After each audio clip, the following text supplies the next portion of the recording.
हरे कृष्ण। ओम ज्ञानातिमिरान्धस्य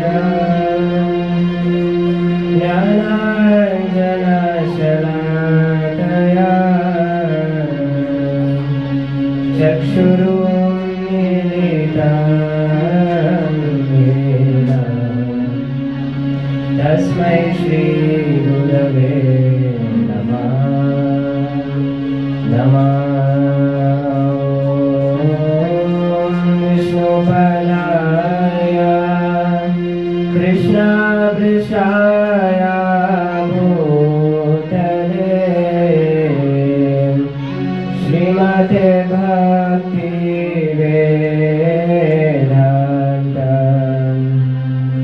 स्वामिनिति नामिने। नमस्ते सरस्वती देवी गौरवाणी प्रचारिणी निर्विशेष शून्यवादी पाश्चात्यादिशतारिणी। जय श्री कृष्ण चैतन्य प्रभु नित्यानंद श्री अद्वैत गदाधर श्रीवासादि गौर भक्तवृंद। हरे कृष्णा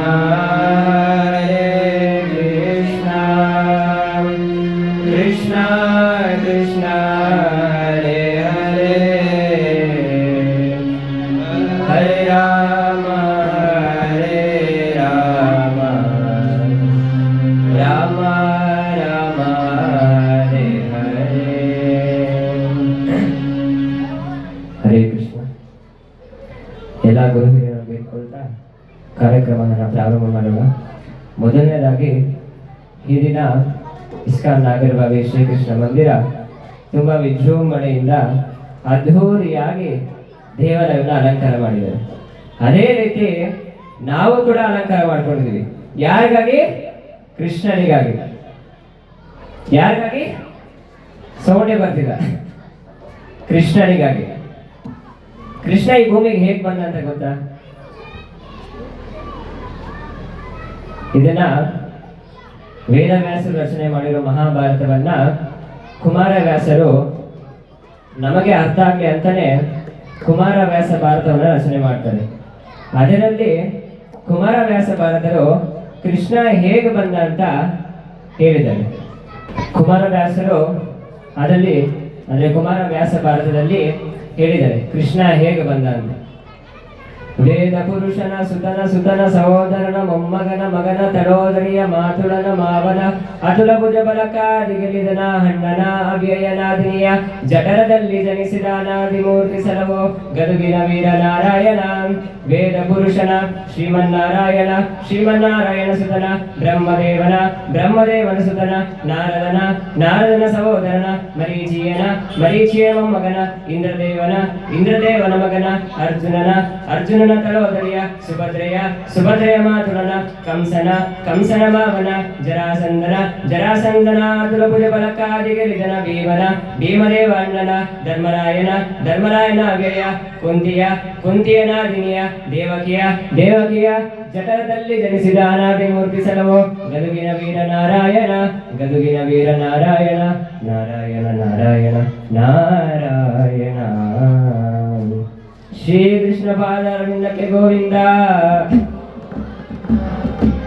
ಬಂದ ಮನ್ಮಾನಸಗೆ ಶ್ರೀ ಹರಿ ಬಂದ ಮನ್ಮಾನಸಗೆ ಶ್ರೀ ಹರಿ ಬಂದ ಮನ್ಮಾನಸಗೆ.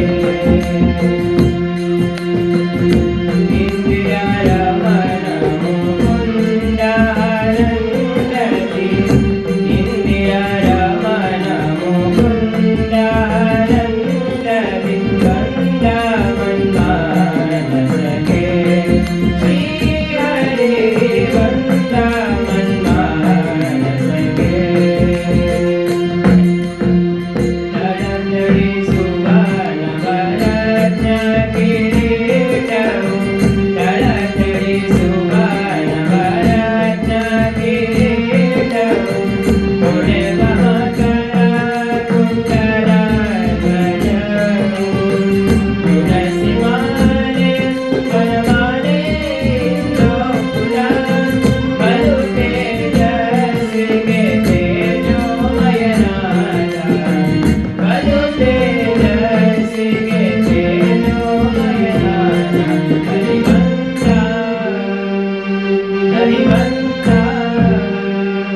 ಅಂದ್ರೆ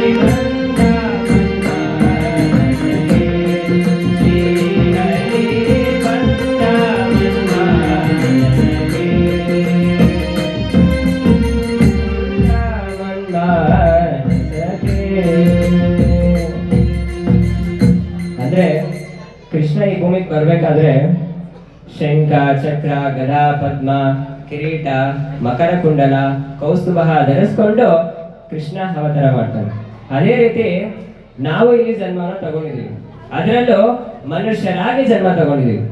ಸಾಧನ ಶರೀರವಿದು ನೀ ದಯದಿ ಕೊಟ್ಟದ್ದು, ಸಾಧಾರಣವಲ್ಲ ಸಾಧು ಪ್ರಿಯನೇ. ಈ ಶರೀರ ಇದೆಯಲ್ಲ, ಇದು ಸಾಧಾರಣ ಶರೀರ ಅಲ್ಲ, ಸಾಧನೆ ಮಾಡೋ ಶರೀರ. ಅದರಲ್ಲೂ ಖುದ್ದಾಗಿ ಭಗವಂತನೇ ನಮಗೆ ಈ ಒಂದು ಶರೀರವನ್ನ ಕೊಟ್ಟಿದ್ದಾನೆ. ಹಾಗಾಗಿ ನಾವು ಮಾಡೋ ಕರ್ಮಗಳೆಲ್ಲ ಭಗವಂತನಿಗೆ ಅರ್ಪಣೆ ಮಾಡಬೇಕು, ಭಕ್ತಿ ಸೇವೆನ ಮಾಡಬೇಕು, ಕೃಷ್ಣ ಪ್ರಜ್ಞೆನ ಅಭ್ಯಾಸ ಮಾಡಬೇಕು. ಯಾಕಂದ್ರೆ ಸಾವು ಅನ್ನೋದು ಯಾವಾಗ ಬರುತ್ತೆ ಅಂತ ಯಾರಿಗೂ ಗೊತ್ತಿಲ್ಲ. ಪರೀಕ್ಷಿತ್ ಮಹಾರಾಜ್ಗೆ ಎಷ್ಟು ದಿನದಲ್ಲಿ ಸಾವು ಬಂತು? 7 ದಿವಸದಲ್ಲಿ. ಬರೀ ಅವ್ರಿಗೆ 7 ದಿವಸ ಅಲ್ಲ, ನಮಗೂ ಬರೀ 7 ದಿವಸ ಇರೋದು. ಭಾನುವಾರ, ಸೋಮವಾರ, ಮಂಗಳವಾರ, ಬುಧವಾರ, ಗುರುವಾರ, ಶುಕ್ರವಾರ, ಶನಿವಾರ. ನಮಗೆ ಶನಿವಾರ ಕೂಡ ಸಾವು ಬರ್ಬೋದು, ಬುಧವಾರ ಕೂಡ ಸಾವು ಬರ್ಬೋದು, ಯಾವಾಗ ಬೇಕಾದ ಸಾವು ಬರ್ಬೋದು. ರೀಸೆಂಟ್ಲಿ ನಾವು ಒಂದು ಅಹಮದಾಬಾದ್ ನಲ್ಲಿ ಏರ್ ಇಂಡಿಯಾ ಫ್ಲೈಟ್ ಆಕ್ಸಿಡೆಂಟ್ ಆಗೋದು. ಅದರಲ್ಲಿ ಎಷ್ಟೊಂದು ಜನ ಬೂದಿ ಆಗೋದು. ಯಾರಿಗಾರ ಗೊತ್ತಿದ್ದ ಆಗ್ತಾರೆ ಅಂತ ಯಾರು ಊಹಿಸೋಕ್ಕೂ ಸಾಧ್ಯ ಇಲ್ಲ. ಆದ್ರಿಂದ ಸಾವು ಯಾವಾಗ ಬರುತ್ತೆ ಅಂತ ಯಾರು ಹೇಳಕ್ಕಾಗಲ್ಲ. ಅದಕ್ಕೆ ಕನಕದಾಸರು ಹೇಳ್ತಾರೆ, ಡಿಂಬದಲ್ಲಿರುವ ಜೀವ ಕಂಬ ಸೂತ್ರ ಬೊಂಬೆಯಂತೆ, ಡಿಂಬದಲ್ಲಿರುವ ಜೀವ ಕಂಬ ಸೂತ್ರ ಬೊಂಬೆಯಂತೆ, ಎಂದಿಗಾದರೊಂದು ದಿನ ಸಾಗುತ್ತವರು, ಎಂದಿಗಾದರೊಂದು ದಿನ ಸಾಗುತ್ತವರು, ಎಂದಿಗಾದರೊಂದು ದಿನ ಸಾಗುತ್ತವರು. ಈ ಒಂದು ಪ್ಲಾಸ್ಟಿಕ್ ಬೊಂಬೆಗೆ ಶೆಲ್ ಹಾಕಿದ್ರೆ ಮಾತ್ರ ಕಾಲು ಆಡ್ಸೋದು, ಕೈ ಆಡ್ಸೋದು, ಕತ್ತಾಡ್ಸೋದು, ಪಿಸ ಅಂತ ಮಾತಾಡೋದು ಮಾಡುತ್ತೆ. ಆದ್ರೆ ಶೆಲ್ ಖಾಲಿ ಆದ್ರೆ ಇನ್ಆಕ್ಟಿವ್ ಆಗ್ಬಿಡುತ್ತೆ. ಅದೇ ರೀತಿ ನಾವು ಬೊಂಬೆಗಳ ತರನೇ. ಡಿಂಬ ಅಂದ್ರೆ ಈ ಶರೀರ, ಡಿಂಬದಲ್ಲಿರುವ ಜೀವ ಅಂದ್ರೆ ಜೀವಾತ್ಮ, ಆತ್ಮ. ಎಲ್ಲಿ ತನಕ ಈ ಜೀವಾತ್ಮ ನಮ್ಮಲ್ಲಿ ಇರುತ್ತೋ ಅಲ್ಲಿ ತನಕ ಮಾತ್ರ ನಾವು ಕೂಡ ಕೈ ಕಾಲು ಮಾತಾಡೋದು, ಕತ್ತಾಡ್ಸೋದೆಲ್ಲ ಮಾಡಕ್ ಸಾಧ್ಯ. ಯಾವಾಗ ಈ ಜೀವಾತ್ಮ ಆಚೆ ಬರುತ್ತೋ ಅವಾಗ ನಾವು ಕೂಡ ಇನ್ಆಕ್ಟಿವ್ ಆಗೋಗ್ತೀವಿ. ಮತ್ತೆ ಸಾವನ್ನೋದು ಹೇಗ್ ಬೇಕಾದ್ರೆ ಬರ್ಬೋದು, ಯಾವಾಗ ಬೇಕಾದ್ರೆ ಬರ್ಬೋದು, ಅದನ್ನ ತಡೆಯಕ್ಕೆ ಯಾರಿಂದಲೂ ಸಾಧ್ಯ ಇಲ್ಲ. ಹುಟ್ಟುತ್ತೇನು ಜಾರಲಿಲ್ಲ, ಸಾಯುತ್ತೇನು ವಯ್ಯಾರಿಲ್ಲ, ಹುಟ್ಟುತ್ತೇನು ಜಾರಲಿಲ್ಲ, ಸಾಯುತ್ತೇನು ವಯ್ಯಾರಿಲ್ಲ, ಸುಟ್ಟು ಸುಟ್ಟು ಸುಣ್ಣಾದಗಳು ಆಯಿಸಿದೆವ, ಹೊಟ್ಟೆ ಬಲು ಕೆಟ್ಟರೆಂದು ಎಷ್ಟು ಕಷ್ಟ ಮಾಡಿದರು, ಹೊಟ್ಟೆ ಬಲು ಕೆಟ್ಟರೆಂದು ಎಷ್ಟು ಕಷ್ಟ ಮಾಡಿದರು, ಬಿಟ್ಟು ಹೋಗುವಾಗೇನು ಬಟ್ಟೆಗಾರರು, ಬಿಟ್ಟು ಹೋಗುವಾಗೇನು ಬಟ್ಟೆಗಾರರು, ಬಟ್ಟೆಗಾರರು. ಡಿಂಬದಲ್ಲಿರುವ ಜೀವನ ಕಂಬ ಸೂತ್ರ ಬೊಂಬೆಯಂತೆ, ಎಂದಿಗಾದರೊಂದು ದಿನ ಸಾವು ತಪ್ಪದು, ಎಂದಿಗಾದರೊಂದು ದಿನ ಸಾವು ತಪ್ಪದು, ಸಾವು ತಪ್ಪದು. ನಾವೆಲ್ಲ ಹುಟ್ಟಬೇಕಾದ್ರೆ ಏನು ತಗೊಂಬರಲ್ಲ. ಇಲ್ಲ ಇಲ್ಲಿ ಯಾರನ್ನ ಕೃಷ್ಣನ್ ತರ ಶಂಖ ಚಕ್ರ ಕಿರೀಟ ಹಾಕೊಂಡ್ಬಂದಿದ್ದೀರಾ? ಯಾರು ಇಲ್ಲ ಅಲ್ಲ, ಸಾಧ್ಯ ಇಲ್ಲ. ಅದೇ ರೀತಿ ಸಾಯ್ಬೇಕಾದ್ರೆ ನಾವು ಏನೂ ತಗೊಳಕ್ಕಾಗಲ್ಲ. ಇಲ್ಲ ಯಾರನ್ನ ಕಂತೆ ದುಡ್ಡು ಸೈಟ್ ಎಲ್ಲ ತಲೆ ಮೇಲೆ ಹತ್ಕೊಂಡು ಹೋಗೋದು ನೋಡಿದೀವ? ಇಲ್ಲ. ಬರುವಾಗಲೂ ಬೆತ್ತಲೆ, ಹೋಗುವಾಗಲೂ ಬೆತ್ತಲೆ. ಮತ್ತೆ ಈ ಒಂದು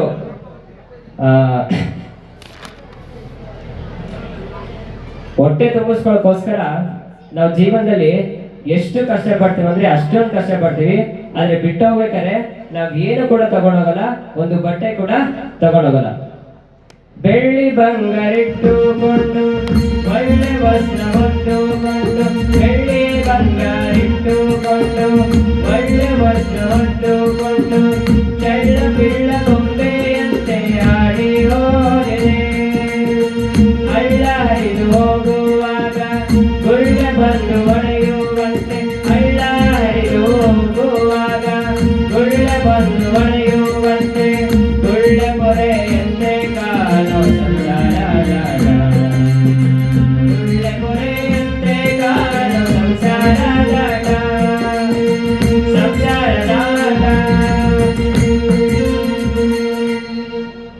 ದಸರಾ ಹಬ್ಬದ ದಿವಸ ಈ ಬೊಂಬೆಗೆಲ್ಲ ಇಟ್ಟು ಚೆನ್ನಾಗಿ ಅಲಂಕಾರ ಮಾಡ್ತೀವಿ.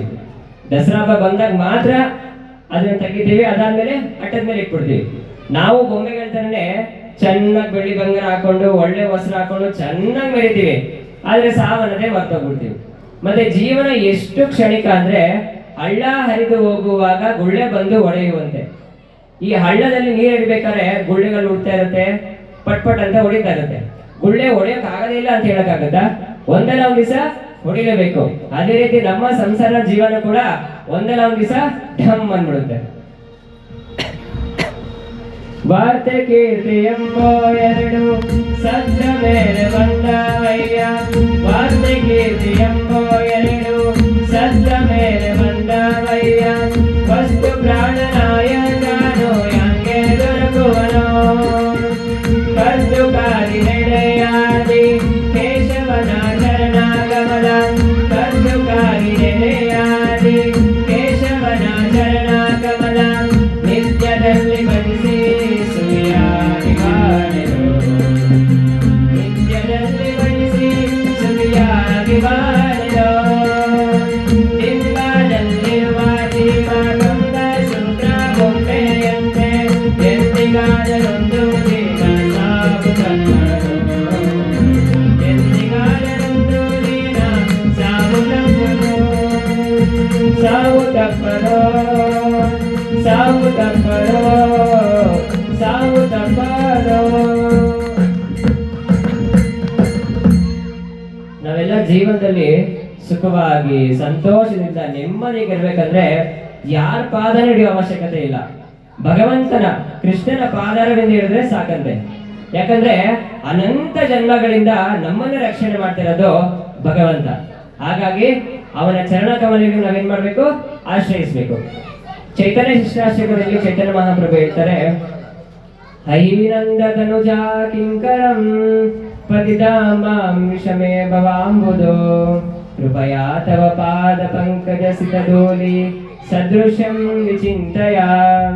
ಕೃಷ್ಣ, ಹೇಗೋ ಏನೋ ಈ ಒಂದು ಜನನ ಮರಣಗಳ ಭಯಾನಕ ಸಾಗರದಲ್ಲಿ ಬಂದ್ಬಿಟ್ಟಿದ್ದೀನಪ್ಪ, ದಯಮಾಡಿ ನನ್ನ ಈ ಒಂದು ಮೃತ್ಯು ಸಾಗರದಿಂದ ಮೇಲೆತ್ತಿ ನಿನ್ನ ಪಾದ ಕಮಲಗಳಲ್ಲಿ ಒಂದು ಧೂಳನ್ನಾಗಿ ಇಟ್ಕೋ ಅಂತ ಬೇಡಬೇಕಂತೆ.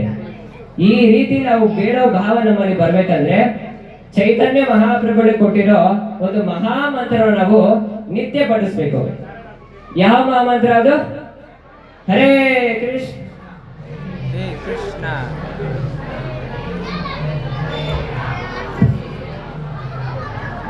ಇನ್ನೊಂದ್ಸತಿ, ಹರೇ ಕೃಷ್ಣ ಹರೇ ಕೃಷ್ಣ ಕೃಷ್ಣ ಕೃಷ್ಣ ಹರೇ ಹರೇ, ಹರೇ ರಾಮ ರಾಮ ರಾಮ ಹರೇ ಹರೇ. ಮತ್ತೆ ಕೃಷ್ಣ ಈ ಜಗತ್ತಿಗೆ ಎರಡು ಕಾರಣಗಳು ಇಟ್ಕೊಂಡ್ ಬರ್ತಾರೆ. ಒಂದು ಧರ್ಮ ಆದ್ರೆ ಇನ್ನೊಂದು ಲೀಲೆಗಳು. ಕೃಷ್ಣ ಅಂದ್ರೆ ಸರ್ವಾಕರ್ಷಕ. ಅದರಲ್ಲೂ ತನ್ನ ಬಾಲ ಲೀಲೆಗಳಿಂದ ಎಲ್ಲರನ್ನು ತನ್ನ ಕಡೆಗೆ ಆಕರ್ಷಣೆ ಮಾಡ್ಕೊಂಡಿದ್ದಾನೆ. ಬೇರೆ ಯಾವ ಲೀಲೆಗಳಲ್ಲೂ ಬಾಲಲೀಲೆ ಇಲ್ಲ, ಆದ್ರೆ ಕೃಷ್ಣನ ಅವತಾರದಲ್ಲಿ ಬಾಲಲೀಲೆ ಇದೆ. ಹಾಗಾದ್ರೆ ಆ ಬಾಲಲೀಲೆ ಏನು? ಕೃಷ್ಣ ಏನೇನು ಚೇಷ್ಟೆ ಮಾಡ್ತಿದ್ದ? ಎಲ್ಲ ಕೇಳಿಸ್ಕೊಳಕ್ ರೆಡಿನಾ? ರೆಡಿನಾ? ಕೃಷ್ಣ ಒಂದ್ಸತಿ ಏನ್ ಮಾಡಿದ ಅಂದ್ರೆ ಎಲ್ಲಾ ಹುಡುಗರನ್ನ ಕರ್ಕೊಂಡು ಒಂದು ಮುದುಕಿ ಮನೆಗೆ ಹೋಗಿದ್ದ. ಅಂದ್ರೆ ಅತ್ತೆ ಮತ್ತೆ ಸೊಸೆ ಇರೋ ಮನೆಗೆ ಹೋಗಿದ್ದ. ಅತ್ತೆ ಸೊಸೆ ಇಬ್ರು ಮಲಗಿದ್ರು. ಇವರೆಲ್ಲ ಚೆನ್ನಾಗಿ ಬೆಣ್ಣೆ ತಿಂದ್ರು. ಈ ಕೈಯಲ್ಲಿ ಮಿಕ್ಕಿರೋದಲ್ಲ, ಕೈಯಲ್ಲಿ ಮಿಕ್ಕಿರೋದನ್ನ ಅತ್ತೆ ಮೂತಿದ್ದ ಸ್ವಲ್ಪ, ಸೊಸೆ ಮೂತಿದ್ದ ಸ್ವಲ್ಪ ಬಂದ್ಬಿಟ್ಟು ಜೂಟ್ ಹಾಕ್ಬಿಟ್ರು ಎಲ್ಲಾರು. ಸರಿ, ಬೆಳಿಗ್ಗೆ ಎದ್ದಿ ಸೊಸೆ ಅತ್ತೆ ಮೂತಿಗೆ ನೋಡಿದ್ರೆ ಅತ್ತೆ ಮೂತಿದ್ ಬೆಣ್ಣೆ. ಓಹೋ, ನಮ್ಮ ಅತ್ತೆ ಇಷ್ಟು ವಯಸ್ಸಾದ್ರೂ ಇಷ್ಟು ಗಟ್ಟಿಗಿದೆ ಅಂದ್ರೆ ಚೆನ್ನಾಗಿ ಬೆಣ್ಣೆ ತಿಂತಾಳೆ. ಈ ಕಡೆ ಅತ್ತೆ ಸೊಸೆ ನೋಡಿದ್ರೆ ಸೊಸೆ ಮೂತಿಲ್ ಬೆಣ್ಣೆ. ಪಾಪ, ನಾನು ಕೃಷ್ಣನ್ನೇ ಕಳ್ಳ ಅನ್ಕೊಂಡಿದ್ದೆ, ಆದ್ರೆ ನಮ್ಮನೆ ದೊಡ್ಡ ಕಳ್ಳಿದ್ದಾಳೆ ಅಂತ ಹೇಳಿ ಫೈಟಿಂಗ್ ಸ್ಟಾರ್ಟ್ ಆಯ್ತು. ಆಮೇಲೆ ಬಿಡಿ, ನಾನೇನ್ ಜಾಸ್ತಿ ಹೇಳೋದ್ಬೇಡ, ಅತ್ತೆ ಸೊಸೆ ಜಗಳ ನಿಮ್ಗೆ ಎಲ್ಲ ಗೊತ್ತು ಚೆನ್ನಾಗಿ. ಸಾಮಾನ್ಯವಾಗಿ ನಾವು ಪೊಲೀಸ್ ಸ್ಟೇಷನ್ಗೆ ಹೋಗಿ ಕಂಪ್ಲೇಂಟ್ ಕೊಡ್ಬೇಕಂದ್ರೆ ಅಲಂಕಾರಗಳು ಮಾಡ್ಕೊಂಡು ಹೋಗ್ತೀವ? ಇಲ್ಲ ಅಲ್ಲ. ಆದ್ರೆ ಇಲ್ಲಿ ಎಲ್ಲಾ ಗೋಪಿಕರು ಸೇರ್ಕೊಂಡು ಚೆನ್ನಾಗಿ ಅಲಂಕಾರ ಮಾಡ್ಕೊಂಡು ಕೃಷ್ಣನ್ ಮನೆ ಕಡೆ ಹೊರಟಿದ್ದಾರೆ. ಯಶೋದ, ಬಾಮ್ಮ ಕೃಷ್ಣನ್ ಬಗ್ಗೆ ಚರ್ಚೆ ಮಾಡ ಅಂತ ಹೇಳಿ ಕಂಪ್ಲೇಂಟ್ ಹೇಳಕ್ಕೆ ಸ್ಟಾರ್ಟ್ ಮಾಡಿದ್ದಾರೆ. ಯಶೋದ, ನೀ ಹೇಳಿದಲ್ಲ ಬಿಸಿ ಬಿಸಿ ಹಾಲು ಕೊಡು ಅಂತ, ನಾವು ಕೊಟ್ವಿ. ಒಂದ್ಸತಿ ಎಲ್ಲಾ ಗೋಪಿಕರು ಸೇರ್ಕೊಂಡು ಒಂದ್ ದೊಡ್ಡ ಹಂಡೆಲಿ 200-300 ಲೀಟರ್ ಹಾಲದು. ಎಲ್ಲ ಫುಲ್ಲು ಜೋಶಲ್ಲಿ ಇದ್ದಾರೆ, ಫುಲ್ ಎಕ್ಸೈಟ್ಮೆಂಟ್. ಓಹೋ, ಕೃಷ್ಣ ಬರ್ತಾನೆ, ಬಿಸಿ ಬಿಸಿ ಹಾಲನ್ನ ಕುಡಿತಾನೆ, ಕುಡಿದ್ರೆ ಅವ್ನ ನಾಲ್ಗಿನೇ ಸುಟ್ಟೋಗ್ಬಿಡುತ್ತೋ ಇಲ್ಲ ಅವನೇ ಹಂಡೆ ಒಳಗೆ ಬಿದ್ದೋಗ್ಬಿಡ್ತಾನೋ ಪಾಪ ಅಂತ ಹೇಳಿ ಫುಲ್ಲು ಜೋಶು, ಫುಲ್ ಎಕ್ಸೈಟ್ಮೆಂಟ್ ಇದ್ದಾರೆ. ಕೃಷ್ಣ ಬಂದ ಬಂದ ಬಂದ ಹಂಡೆನೇ ಎತ್ಕೊಂಡು ನಿಂತ್ಕೊಂಡ್ಬಿಟ್ಟ. ನೋಡ್ರಿ ಆ ಕೂಸು ಎಷ್ಟು ಚೆನ್ನಾಗಿ ಆಡ್ಬಿಟ್ಟಿದೆ. ನಾವು ಇದೀವಿ ಬಚ್ಚನ ಅರ್ಧ ಬೇಕೆ ನೀರತ್ತಕ್ಕೆ ಅಯ್ಯೋ ಸುಂಟ ಅಂತ ಡ್ಯಾನ್ಸ್ ಮಾಡ್ತಾ ಇರ್ತೀವಿ. ಹಂಡೆನೇ ಎತ್ಕೊಂಡಿಲ್ಲ ಅಂತ ಹೇಳಿ ಕೈ ಚಾಚ್ಬಿಟ್ರು. ಕೃಷ್ಣ ಗಟ ಗಟ ಗಟ ಅಂತ ಹಾಲು ಕೊಡ್ದಿ ತಗೋರಿ ನನ್ನ ಅಂತ ಹೇಳಿ ಬಿಸಿ ಬಿಸಿ ಹಂಡೆನ ಅವ್ನ ಕೈ ಮೇಲೆ ಇಟ್ಬಿಡಿ. ಕೈ ಎಲ್ಲ ಫುಲ್ಲು ಬೊಬ್ಬೆ. ಕೃಷ್ಣ ಬಿಸಿ ಬಿಸಿ ಹಾಲು ಕೊಡ್ದ ಗಂಟೇನಾಗಿರ್ಬೋದು ಅಂತ ನಮ್ಗೆ ಅನ್ಸ್ಬೋದು. ಒಂದ್ಸತಿ ಇಡೀ ಕಾಡ್ಗಿಚ್ಚಿನ ಬೆಂಕಿನೇ ಕೃಷ್ಣ ತನ್ನ ಬಾಯೊಳಗೆ ಹಾಕೊಂತಾನೆ. ಬೆಂಕಿನೇ ಬಾಯೊಳಗೆ ಹಾಕೊಂಡವನ್ಗೆ ಇನ್ ಬಿಸಿ ಬಿಸಿ ಹಾಲು ಯಾವ ಲೆಕ್ಕ ಅಲ್ವಾ? ಅದಕ್ಕೆ ಎಷ್ಟೊಂದು ಹೇಳಿದ್ರು, ನೀವೆಲ್ಲ ಮೇಲ್ ಕಟ್ಟಿ, ಇಲ್ಲಿ ಎಷ್ಟು ಫುಲ್ಲು ಹೈಟ್ ಕಟ್ಟಿ ಅಂತ ಹೇಳಿದ್ರು. ಅಲ್ಲೂ ಕಟ್ಟಿದ್ದೆ ಯಶೋದ. ಏನ್ ನಿಮ್ಮ ಮಗ ಬಂದ್ರೆ ಒಬ್ಬನೇ ಬರ್ತಾನ? 50 ಜನ ಗ್ಯಾಂಗ್ ಹಾಕೊಂಡ್ ಬರ್ತಾನೆ. ನಾನ್ ಅನ್ಕೊಂಡೆ ಅವನು ಪಿರಮಿಡ್ ತರ ಓದ್ಸಿದ ತರ ಪಿರಮಿಡ್ ತರ ಒಬ್ರ ಮೇಲೆ ನಿಂತ್ಕೊಂಡು ಬೆಣ್ಣೆ ಕರೀತಾರೆ ಅಂತ. ಆದ್ರೆ ಅವ್ರ ರೀತಿ ಮಾಡ್ಲೇ ಇಲ್ಲ. ಕೃಷ್ಣ ಬಂದ, ಹಿಂಗ್ ಕೈ ಎತ್ತದ, ಕೈ ಮಾತ್ರ ಇಷ್ಟುದ್ದ ಬೆಳೆಸ್ದ, ಇಷ್ಟುದ್ದ ಕೈ ಬೆಳೆಸ್ದ. ಏನ್ ಬೇಕೋ ಅದು ತಗೊಂಡು ಓಡೋದು. ಯಶೋದ ಅವ್ರ ಮನೇಲಿ ಕೈ ಬೆಳೆಸ್ದ, ನಮ್ಮ ಮನೇಲಿ ಕೇಳು. ನಾನ್ ಕೃಷ್ಣ ಅದೇನ್ ಕೈ ಬೆಳೆಸ್ಬಿಡ್ತಾನೆ ಅಂತ ಕೈ ಕಟ್ಕೊಂಡು ಒಂದ್ ಕೈನೇ ನೋಡ್ತಾ ಇದ್ದೆ. ನೋಡ್ತಿದ್ದಂಗೆ ಕತ್ತೆ ಬೆಳೆಸ್ಬಿಡೋದ. ಇಷ್ಟು ಉದ್ದ ಕತ್ತು, ದೇಹ ಮಾತ್ರ ಇಷ್ಟು, ಆದ್ರೆ ಈ ಕತ್ ಮಾತ್ರ ಇಷ್ಟುದ್ದ. ಕೃಷ್ಣ ಕತ್ತೆನ ಬೆಳೆಸಕ್ಕೆ ಸಾಧ್ಯನಾ ಅಸಾಧ್ಯನಾ?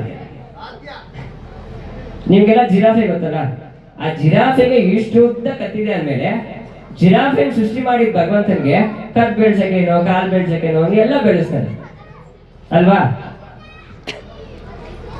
ಇನ್ನೊಂದು ಗೋಪಿಗೆ ಹೇಳಿದ್ರು, ಯಶೋದ ಇದೆಲ್ಲ ಬಿಡಮ್ಮ, ನಿಮ್ ಮಗನ್ಗೆ ಸ್ವಲ್ಪ ದೇವರು ಭಕ್ತಿ ಇದೆಲ್ಲ ಹೇಳ್ಕೊಡು. ಯಾಕಂದ್ರೆ ನಾನು ದೇವ್ರಿಗೆ ಅಂತ ಎಲ್ಲ ನೈವೇದ್ಯ ತಡ್ಕೊಂಡಿದ್ದೆ. ಕೃಷ್ಣ ಬಂದ, ಏನಿದೆಲ್ಲ ಅಂತ ಕೇಳ್ದ. ನಾ ಹೇಳ್ದೆ, ಇದೆಲ್ಲ ನೈವೇದ್ಯ ನಿನಗೂ ಕೊಡ್ತೀನಿ, ಸುಮ್ಮನೆ ಸೈಡಲ್ಲಿ ನಿಂತ್ಕೋ ಅಂತ ಹೇಳ್ದೆ. ಓ ಸರಿ ಆಯ್ತು ಅಂತ ಹೇಳ್ದ. ಮತ್ತೆ ಕೇಳ್ದ, ಯಾರಿಗಿದೆಲ್ಲ ನೈವೇದ್ಯ ಅಂತ? ಇನ್ಯಾರಿಗಪ್ಪ? ಕೃಷ್ಣನ್ಗೆ. ಇನ್ಯಾರಿಗಪ್ಪ? ದೇವ್ರಿಗೆ ಅಂತ ಹೇಳ್ದೆ. ಓಹೋ ದೇವ್ರಗ, ಹಂಗಂದ್ರೆ ತುಂಬಾ ಒಳ್ಳೇದು ಅಂತ ಹೇಳಿ ಅಷ್ಟು ತಗೊಂಡು ಬಾಯಿ ಹಾಕೊಂಡಿದೆ. ಅದಕ್ಕೆ ಯಶೋದ ಹೇಳಿದ್ರು, ನೀವು ಬೈಬೇಕು ತಾನೆ. ಅಯ್ಯೋ ಬೈದ್ರೆ ನಾನೇ ದೇವ್ರು ಅಂತ ಹೇಳ್ತಾನೆ. ನಾವು ಬೈದ್ರೆ ನನಗೆ ಅನ್ಗಿಸ್ತಾನೆ ಅಂತ, ಈ ರೀತಿಯಾಗಿ ಅನ್ಗಿಸ್ತಾನೆ. ಅದಕ್ಕೆ ಯಶೋದ ನೀವೆಲ್ಲ ಇಟ್ಕೊಂಡ್ಬನ್ನಿ.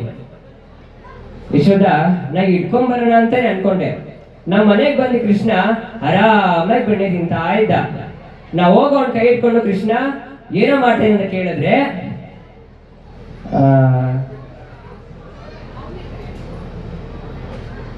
ಹಿಂಗ್ ಸುತ್ತಲೂ ನೋಡ್ಬಿಟ್ಟು, ಓ ಇದು ನಮ್ಮನೆ ಅಲ್ವಾ, ನಿಮ್ಮನೆನಾ? ನಾನು ನಮ್ಮನೆ ಅನ್ಕೊಂಡೆ. ಅನ್ಕೊಂತೆ ಬಿಟ್ರೆ ಎಲ್ಲ ನಿಂದೆ ಅನ್ಕೊಂತೆ. ಏನೋ ಮಾಡ್ತಾ ಇದ್ದೇನೆ ಅಂತ ಕೇಳಿದ್ರೆ, ಜೋರಾಗಿ ಕಿರ್ಸ್ಬೇಡ. ಯಾಕೋ ನೀ ಜೋರಾಗಿ ಕಿರ್ಸ್ಬೇಡ. ಅದೇ ಯಾಕೋ ಕೃಷ್ಣ? ಕರು ಓಡೋಗ್ಬಿಡುತ್ತೆ. ಕರುಣ ಎಲ್ಲಿದೆ? ಎಲ್ಲಿ ಕರು? ಅದೇ ಬೆಣ್ಣೆ ಕರುನೇ ಹುಡುಕ್ತಾ ಇರೋದು. ಓಹೋ ಕೃಷ್ಣ, ಬೆಣ್ಣೆಲಿ ಕರು ಹೆಂಗೋ ಬರುತ್ತೆ? ಅದು ನಿನ್ನೆ ನಮ್ಮ ಮನೇಲಿ ಒಂದು ಹಸು ಕರು ಹಾಕಿತ್ತು. ಅದ್ ನೋಡಕ್ಕೆ ತುಂಬಾ ಬೆಳ್ಳಗಿತ್ತು, ಆದ್ರೆ ಅದೆಲ್ಲೂ ಕಾಣಿಸ್ತಾನೇ ಇಲ್ಲ. ನಾ ಇಲ್ಲಿ ರೋಡಲ್ಲಿ ನಡ್ಕೊಂಡು ಹೋಗ್ತಾ ಇದ್ನ, ಇಲ್ಲಿ ಮನೆ ಕಾಣಿಸ್ತು. ಕಿಟಕಿ ಒಳಗಡೆ ದೊಡ್ಡದಾಗಿ ಬೆಣ್ಣೆ ಮಡಿಕೆ ಇತ್ತು. ಆ ಮಡಿಕೆ ಒಳಗಡೆ ಬೆಳ್ಳಗೇನೋ ಇತ್ತಲ್ಲ, ನಾನು ನಮ್ ಕರು ಇರ್ಬೋದೇನೋ ಅಂತ ಹೇಳಿ ಇಲ್ಲಿ ಬಂದು ಹುಡುಕ್ತಾ ಇದ್ದೀನಿ. ಸಿಗುತ್ತೇನ ಕೃಷ್ಣ? ಎಲ್ಲೋ ಸಿಗಾಕೊಂಡ್ಬಿಟ್ಟಿದೆ. ಸಿಗುತ್ತೆ. ಈ ರೀತಿಯಾಗಿ ನಿಮ್ಮ ಮಗ ಮುದ್ದಾಗಿ ಮಾತಾಡ್ಬಿಟ್ಟ. ಅವ್ನಿಗೆ ಹೊಡಿಬೇಕಂತಾನೆ ಅನ್ಸಿಲ್ಲ, ಬೈಬೇಕಂತಾನೆ ಅನ್ಸಿಲ್ಲ. ಈ ರೀತಿಯಾಗಿ ನಿಮ್ಮ ಮಗ ಮಾಡ್ತಾನೆ ಯಶೋದ. ಅದಕ್ಕೆ ಯಶೋದ ಹೇಳಿದ್ರು, ನೀವ್ ಹೇಳ್ತಾ ಇರೋದು ಎಲ್ಲ ಸುಳ್ಳು. ಯಾಕಂದ್ರೆ ಕೃಷ್ಣ ನಮ್ಮನೇಲೇ ಇದ್ದಾನೆ. ಇಲ್ಲ ನಮ್ಮನೇಲಿ ಇದ್ದಾನೆ. ನಮ್ಮನೆಲ್ಲ ಎಲ್ಲಾ ಗೋಪಿಕೆರು ಕೃಷ್ಣ ನಮ್ಮನೇಲಿದ್ದಾನೆ, ಕೃಷ್ಣ ನಮ್ಮನೇಲಿ ಅಂತ ಎಲ್ಲಾರು ನಮ್ಮನೆ ಅಂತ ಹೇಳ್ತಾ ಇದ್ರು. ಆಗ ಯಶೋದ ಕೃಷ್ಣ ಅಂತ ಕರೆದ್ರೆ ಆತನೇ ಕೃಷ್ಣ ಬೆಡ್ರೂಮ್ ಇಂದ ಎದ್ದಿ, ಯಾರಮ್ಮ ಬೆಳಿಗ್ಗೆ ಕಣ್ಣೇ ಬಿಡಕ್ಕಾಯ್ತಲ್ಲಪ್ಪ, ಕೃಷ್ಣ ನೀನ್ ಇವ್ರು ಇಷ್ಟು ಜನ ಮನೆಗೆಲ್ಲ ಹೋಗಿ ಬೆಣ್ಣೆ ಕದಿದಂತೆ. ಅಮ್ಮ ನಾನಮ್ಮ ಇಲ್ಲ ಅಮ್ಮ, ಇವರೆಲ್ಲ ಸುಳ್ಳು ಹೇಳ್ತಾ ಇದ್ದಾರೆ ಅಮ್ಮ. ನೀನೇ ನನಗೆ ಚಕ್ಲಿ ನಿಪ್ಪಟ್ಟು ಕೋಡ್ಬಳೆ ಜೊತೆಗೆ ಬೆಣ್ಣೆ ಎಲ್ಲ ಮಾಡ್ಕೊಡ್ತೀಯ ಅಂದ್ರೆ ನಾನೇ ಇವ್ರ ಮನೆಗೆ ಹೋಗ್ತಿದ್ದೀನಿ. ಮತ್ತೆ ನಾನು ಹೊಟ್ಟೆ ಇರೋದೇ ಇಷ್ಟು ಅಂತ ನನ್ನ ಮನೆಗೆ ಹೋಗ್ತಿಲ್ಲ ನಾನು. ಇವರೆಲ್ಲ ಸುಳ್ಳು ಹೇಳ್ತಾ ಇರಮ್ಮ. ಮತ್ತೆ ನೀವು ಇವ್ರ ಮನೆ ದೇವ್ರ ನೈವೇದ್ಯಕ್ಕಂತೆ. ಅಯ್ಯೋ ಅಮ್ಮ, ದೇವ್ರದು ನೈವೇದ್ಯಕ್ಕಾದ್ರೆ ನೀನ್ ಹೇಳಿದ್ಯಲ್ಲಮ್ಮ, ದೇವ್ರ ನೈವೇದ್ಯಕ್ಕಾದ್ರೆ ಕೃಷ್ಣ ದೇವರು ಕಣ್ಕಿತ್ಕೊಂಡ್ಬಿಡ್ತಾನೆ ಅಂತ ನೋಡಮ್ಮ, ನನ್ ಕಣ್ಣು ಎಷ್ಟು ಚೆನ್ನಾಗಿದೆ ಅಂತ ಯಶೋದ ತೋರ್ಸೋನಂತೆ.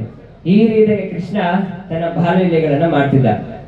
ಕೃಷ್ಣ ಬೆಣ್ಣೆ ಕರಿತಿದ್ದ ಅಂದ್ರೆ ಅದು ಒಳ ಅರ್ಥ ಬಂದು ನಮ್ಮ ಪಾಪಗಳನ್ನ ಕರಿತಿದ್ದಂತೆ.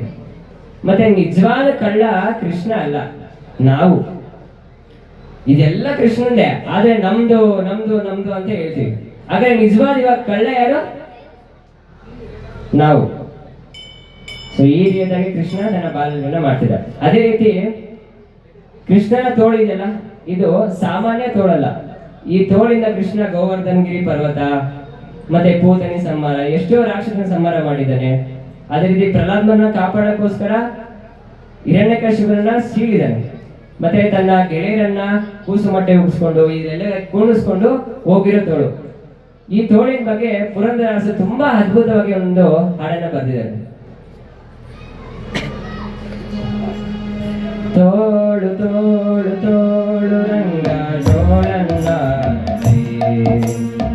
ನೀಲವರ್ಣನ ಬಾಲಕೃಷ್ಣನ ತೋಳನ್ನ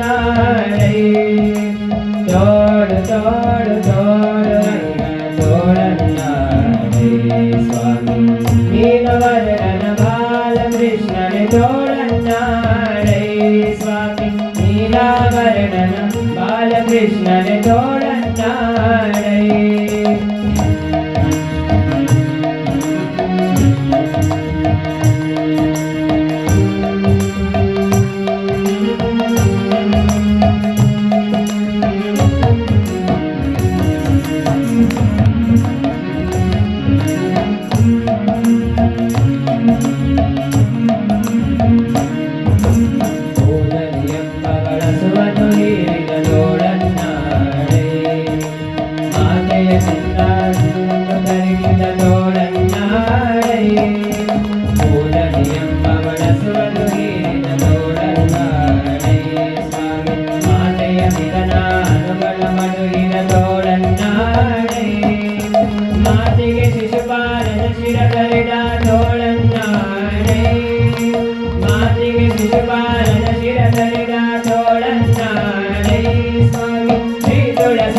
ಹೇಳ್ತಾರೆ, ನೀವು ಕೃಷ್ಣನ ಕಟ್ಟಾಕಿ ನಾ ಬಂದು ಅವನಿಗೆ ಬುದ್ಧಿ ಹೇಳ್ತೀನಿ ಅಂತ. ಒಂದು ಗೋಪಿಗೆ ಮನೇಲಿ ಸಿಗಾಕೊಂಡಿರ್ತಾರೆ, ಅವರು ಒಳಕಲ್ಗೆ ಕಟ್ಟಿರ್ತಾರೆ. ಕೃಷ್ಣ ಹೇಳ್ತಾನಾಗ, ನೋಡು ನನಗೆ ಬೆಣ್ಣೆ ಕಂಡ್ರೆ ಇಷ್ಟ ಇಲ್ಲ, ನನಗೆ ಬೆಣ್ಣೆ ಕಂಡ್ರೆ ಇಷ್ಟ ಇಲ್ಲ, ಆದ್ರೆ ಬೆಣ್ಣೆಗೆ ನನ್ ಕಂಡ್ರೆ ಇಷ್ಟ. ಏನೇಳು? ಬೆಣ್ಣೆಗೆ ನನ್ ಕಂಡ್ರೆ ಇಷ್ಟ. ಅಯ್ಯೋ ಕೃಷ್ಣ, ನೀನ್ ಏನೇನೋ ಹೇಳ್ತಾ ನನ್ಗೊಂದು ಅರ್ಥ ಆಗಲ್ಲ, ನಿನ್ಗೆ ಅರ್ಥ ಆಗಲ್ಲ, ನಾನು ಮಾಡಿ ತೋರಿಸಿ ನೋಡು ಅಂತ. ಸರಿ ಮಾಡು ಅಂತ ಹೇಳಿದ್ರು. ಬೆಣ್ಣೆ ಅಂತ ಕರ್ದ. ಅಡ್ಗೆ ಮನೆಯಿಂದ ತಂತಾನೆ ಆ ಮಡಕೆ, ಬೆಣ್ಣೆ ಮಡಕೆ ಕೃಷ್ಣ ಮುಂದೆ ಬಂತು. ಈ ಅಪ್ಪಂಗಂತೂ ಜೀವ ಬಾಯಿಗೆ ಬಂದ್ಬಿಟ್ಟು. ಇವಾಗ ಸಾಮಾನ್ಯವಾಗಿ ನಮ್ಮನೆ ಗಾಳಿಗೆ ಸುಮ್ಮನೆ ಪ್ಲೇಟ ಪಾತ್ರ ಬಿದ್ರೇನೋ, ಓ ಏನೋ ಇದೆ ಅಂತ ಭಯ ಬಿಡ್ತೀವಿ. ಅಂತರ ಅದಾಗದೆ ಬೆಣ್ಣೆ ಮಡಕೆ ಬಂದ್ರೆ ಆ ಯಮನ್ಗೆ ಏನಾಗ್ಬೇಕು? ಅಷ್ಟೊತ್ತಂಗ ಸುಮ್ಮನೆ ಇದ್ಲು. ಅದಾದ್ಮೇಲೆ ಆ ಅಂತ ಹೇಳ್ದ ಕೃಷ್ಣ. ಆಗ ಬೆಣ್ಣೆ ಹೋಗಿ ಕೃಷ್ಣನ್ ಬಾಯಿ ಒಳಗ್ ಬಿತ್ತು. ಆ ಯಮ್ಮ ಬಾಬಾ ಭಯ ಬಿದ್ದೆ ಮನೆಯಿಂದ ಆಸೆನೆ ಬಂದ್ಬಿಟ್ರು, ಕೃಷ್ಣನ್ಗೆ ಏನೋ ಭೂತ ಇಟ್ಬಿಟ್ಟಿದೆ ಅಂತ. ಸೊ ಈ ರೀತಿಯಾಗಿ ಕೃಷ್ಣ ಭಾರಿ ಇದನ್ನ ಮಾಡ್ತಿದ್ದ. ಇನ್ನೊಂದಿದೆ, ಯಶೋದೆ ಹೇಳ್ತಾರೆ, ಬೆಣ್ಣೆ ಎಲ್ಲ ಕತ್ಲೆ ಮನೆಗಿಡಿ, ಅಂದ್ರೆ ಫುಲ್ಲು ಡಾರ್ಕ್ ಪ್ಲೇಸ್ ಅಲ್ಲಿ ಅವ್ನು ಕಾಣಿಸಲ್ಲ ಅಂತ. ಅವಾಗ ಗೋಪಿಕರು ಹೇಳ್ತಾರೆ, ಕೃಷ್ಣನ್ಗೆ ಏನ್ ತೊಂದರೆ ಇಲ್ಲ ಕತ್ಲೆ ಮನೆಗಿದ್ರೆ, ಆದ್ರೆ ನಮ್ ಗಂಡಂದಿರ್ ತೊಂದರೆ. ಯಾಕಂದ್ರೆ ಕೃಷ್ಣ ಬಂದ್ರೆ ಅದೇನ್ ಜನರೇಟರ್ ಕಟ್ಕೊಂಡ್ ಬರ್ತಾನೋ ಏನೋ ಗೊತ್ತಿಲ್ಲ, ತಂತನಾಗೆ ಬೆಳಕೆಲ್ಲ ಬಂದ್ಬಿಡುತ್ತೆ. ಆದ್ರೆ ಕೃಷ್ಣ ಬಂದ್ರೆ ಯಾಕೆ ಬೆಳಕು ಬರ್ತಾನೆ ಅಂದ್ರೆ ಅವನ ಕಣ್ಣುಗಳೇ ಸೂರ್ಯ ಚಂದ್ರರು. ಹಾಗಾಗಿ ಕೃಷ್ಣ ಬಂದಿದ ತಕ್ಷಣ ಬೆಳಕೆಲ್ಲ ಹರಡ್ಬಿಡುತ್ತೆ. ಮತ್ತೆ ನಮ್ ಗಂಡಂದ್ರಿಗೆ ಯಾಕೆ ಹಂಗ ಆಗುತ್ತಂದ್ರೆ, ನಮ್ ಗಂಡಂದ್ರು ಹೋದಾಗೆಲ್ಲ ಹಣೆ ಮೇಲೆ ಒಂದು ಲಿಂಗ ಬರ್ಸ್ಕೊಂಡ್ ಬರ್ತಾರೆ, ಅವ್ರ ಕಣ್ಣಿಗೆ ಕಾಣಿಸಲ್ಲ, ಬಿದ್ ಬರ್ತಾ ಇರ್ತಾರೆ. ಸೊ ಈ ರೀತಿಯಾಗಿ ಕೃಷ್ಣ ಲೀಲಾ ಮಾಡ್ತಿದ್ದ. ಮತ್ತೆ ಗೋಪಿಕೆರು ಯಾವಾಗ್ಲೂ ಕೃಷ್ಣ ಕೃಷ್ಣ ಕೃಷ್ಣ ಕೃಷ್ಣ, ನಿಮ್ಮನೆಗೆ ಬಂದಿದ್ದ, ನಮ್ಮನೆಗೆ ಬಂದಿದ್ದ, ನಿಮ್ಮನೆ 2 kg ನಮ್ಮನೆ 5 kg ಬೆಣ್ಣೆ ತಿಂದ ಅಂತ ಹೇಳಿ ಈ ತರ ಯಾವಾಗ್ಲೂ ಚರ್ಚೆ ಮಾಡ್ತಿದ್ರು. ಅಂದ್ರೆ ಅವ್ರು ಯಾವಾಗ್ಲೂ ಕೃಷ್ಣನ ಸ್ಮರಣೆಯಲ್ಲೇ ಇರ್ತಿದ್ರು. ಅದೇ ರೀತಿ ನಾವು ಕೂಡ ಕೃಷ್ಣನ ಸ್ಮರಣೆ ಮಾಡಬೇಕು ಅಂತ ಹೇಳ್ತಾ ಈ ಹರಿಕಥೆಗೆ ಮಂಗಳವನ್ನ ಹಾಡೋಣ. ಜಯ ಮಂಗಳಂ ನಿತ್ಯ ಶುಭ ಮಂಗಳಂ, ಜಯ ಮಂಗಳಂ ನಿತ್ಯ ಶುಭ ಮಂಗಳಂ, ಜಯ ಮಂಗಳಂ ನಿತ್ಯ ಶುಭ ಮಂಗಳಂ, ಜಯ ಮಂಗಳಂ ನಿತ್ಯ ಶುಭ ಮಂಗಳಂ. ಇಂದಿನ ದಿನವೇ ಶುಭ ದಿನವು, ಇಂದಿನ ವಾರ ಶುಭವಾರ, ಇಂದಿನ ತಾರೆ ಶುಭ ತಾರೆ, ಇಂದಿನ ಗಣನ ಶುಭ ಗಣನ, ಇಂದು ಶಿವರತನ ವಿಠ್ಠಲರಾಯನ ಬಾಳಿದ ದಿನವೇ ಶುಭ ದಿನವು, ಇಂದು ಶಿವರತನ ವಿಠ್ಠಲರಾಯನ ಸಂದರ್ಶನವೇ ನಮಗಾಗಿ. ಅಕ್ಷಯಂ ಕರ್ಮ ಯಸ್ಮಿನ್ ಪರೇ ಸ್ಪರ್ಧಿತಂ, ರಕ್ಷಯಂ ಜ್ಞಾಪಿತುಂ ಕಾಣಿಯನ್ನಾಮಕಂ, ಅಕ್ಷರೋ ಯೋಜನಃ ಸರ್ವದೈವಾಮೃತಂ, ಋಷಿಗಿಂ ಯಸ್ಯ ವಿಶ್ವಂ ಸದಾಚಾರಿಕಂ, ಕ್ರೀಡಯಾಮೋ ವಾಸುದೇವಂ ದೇವತಾ ಮಂಡಲಾಲಯಮಂಡಲಂ, ಕ್ರೀಡಯಾಮೋ ವಾಸುದೇವಂ ದೇವತಾ ಮಂಡಲಾಲಯಮಂಡಲಂ, ಕ್ರೀಡಯಾಮೋ ವಾಸುದೇವಂ ದೇವತಾ ಮಂಡಲಾಲಯಮಂಡಲಂ, ಕ್ರೀಡಯಾಮೋ ವಾಸುದೇವಂ ಹರಿ ವಾಸುದೇವಂ, ಹರಿ ವಾಸುದೇವಂ, ಹರಿ ವಾಸುದೇವಂ.